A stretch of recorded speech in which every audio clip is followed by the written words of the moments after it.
Good morning students. देखिए, हमने last class में पढ़ा था ना ऑपरेटिंग सिस्टम।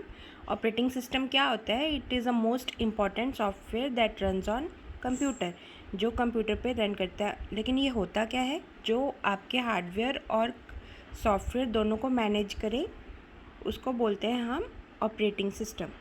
ओके, अब ये और without operating system computer is useless. Computer का कोई मीनिंग ही नहीं है, क्योंकि जब कंप्यूटर को कोई चलाने वाला नहीं होगा तो कंप्यूटर का मीनिंग नहीं होगा। And it also allows you to communicate with the computer. आप कम्युनिकेट भी कर सकते हैं कंप्यूटर के साथ। अब ये ऑपरेटिंग सिस्टम जो है वो टू टाइप्स का होता है, single user operating system and multi user operating system. As the name suggest, single user operating system क्या होता है? जो सिंगल पर्सन यूज़ कर सकता है। ठीक है, single user operating system allows only one person to work on it at a time. ठीक है, best example of a single user operating system is MS DOS. MS means Microsoft and DOS means desk operating system. पहले के time में हम computer desk पे रखकर use करते थे, तो इसको बोलते हैं माइक्रोसॉफ्ट डिस्क ऑपरेटिंग सिस्टम।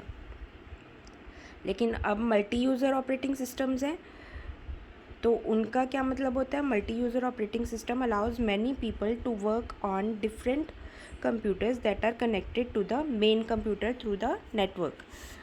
जब हम बहुत सारे कंप्यूटर्स पे काम करते हैं, लेकिन वो कनेक्टेड एक मेन कंप्यूटर पे होता है through network, that means multi user operating system.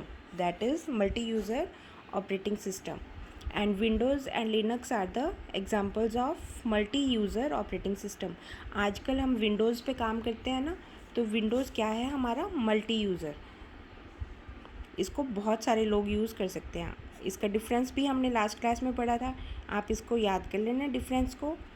DOS means single user operating system and Windows means multi user operating system. ठीक है, इसके बाद हमने पढ़ा the 3 most common operating system for personal computers. आजकल जो मोस्ट कॉमन ऑपरेटिंग सिस्टम्स हैं वो कौन से हैं हमारे? एक तो Windows, Apple macOS and Linux. ये वाले हमारे most commonly used operating systems हैं। हम इनके बारे में अब पढ़ते हैं। Windows is one of the most popular operating system, that is why it is used mostly by people around the world. ठीक है, इनको ये बहुत ज़्यादा इसीलिए पाया जाता है क्योंकि ये बहुत वो है, मोस्ट पॉपुलर ऑपरेटिंग सिस्टम है। It is the most popular operating system. But Windows 10 is one of the latest version. मतलब जो आजकल जो लेटेस्ट है, जो नया है, वो विंडोज़ 10 है। बट विंडोज़ 7 जो है वो बहुत पॉपुलर है। हम विंडोज़ 7 के बारे में पढ़ते हैं। When you switch on the computer, बच्चे ये तो हमने लास्ट क्लास में भी पढ़ा था। जब हम कंप्यूटर को स्विच ऑन करते हैं तो हम उसकी प्रोसेस को क्या बोलते हैं? बूटिंग बोलते हैं ना। When you switch on the computer, after a few seconds, Windows 7 operating system gets loaded into the computer memory। ये देखिए, ऐसा आ जाता है ना आपके कंप्यूटर पर। And this process is called booting. हम इस प्रोसेस को क्या बोलेंगे? Booting. While booting, the picture of the Windows logo appears on the screen. ऐसी जब हमारा कंप्यूटर स्टार्ट होता है तो ऐसा लोगो आ जाता है ना। After a few more seconds, a blue screen with the small picture on it appears। देखो, उसके बाद इसके थोड़ी देर बाद आपकी ये वाली स्क्रीन आ जाती है। इसको हम क्या बोलते हैं? डेस्कटॉप। और ये जो स्मॉल पिक्चर्स हैं इनको क्या बोलते हैं हम? आइकन्स। ठीक है, the first screen that appears after the booting process is called desktop. आपको पता ही है ये। और जो स्मॉल पिक्चर्स हैं उनको क्या बोलते हैं हम? आइकन्स। अब देखिए, हम आइकन्स के बारे में पढ़ लेते हैं। Icon is the small picture that appears on the desktop screen. जो हमारी स्क्रीन पे अपीयर होगी स्मॉल पिक्चर, उसको हम क्या बोलेंगे? आइकन्स। ठीक है, अब सम ऑफ द आइकन्स मैं आपको बता देती हूँ, थोड़े बहुत आइकन्स जो हमारे डेस्कटॉप पे अवेलेबल होते हैं। माई कंप्यूटर, जैसे यहाँ पे लिखा हुआ है computer, this icon displays the content of the computer and it displays all the available drives in the system। हमारे देखो कंप्यूटर पे एक माई कंप्यूटर नाम का एक आइकन होता है, ये रहा माई कंप्यूटर नाम का एक आइकन होता है।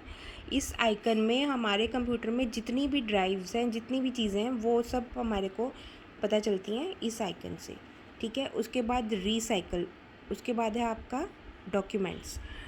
It gives the list of all the documents. आपके कंप्यूटर में जितने कितने भी डॉक्यूमेंट्स जो प्रेजेंट होते हैं, वो उन सब की लिस्ट आपको कौन बताएगा? डॉक्यूमेंट्स। डॉक्यूमेंट्स में जाकर आपको पता चलेगा।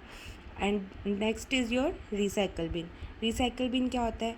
It displays the list of all the deleted items. जो हमारे कंप्यूटर में जो फालतू की चीज़ें होती हैं ना, जिनको हम डिलीट कर देते हैं, वो सारी हमारी कहाँ जाती हैं? Recycle bin. मतलब ये कंप्यूटर का डस्टबिन होता है, लेकिन आप लिखेंगे नहीं डस्टबिन, आप लिखेंगे तो रिसाइकल बिन ही। When we delete a file or a folder, it gets into a recycle bin. वो recycle bin में चला जाता है। It acts as a dustbin for the computer. समझ में आ गया अब आपको? और लास्ट है हमारा network. It helps you to connect your computer with the other computers. आपको अपने कंप्यूटर को अदर कंप्यूटर के साथ कनेक्ट होने के लिए भी एक नेटवर्क चाहिए होता है, वो भी हमारा डेस्कटॉप पे होता है। Now that's all for today's chapter. I hope आपको समझ में आ गया होगा। आप रीड करेंगे चैप्टर को। Okay, bye students, thank you.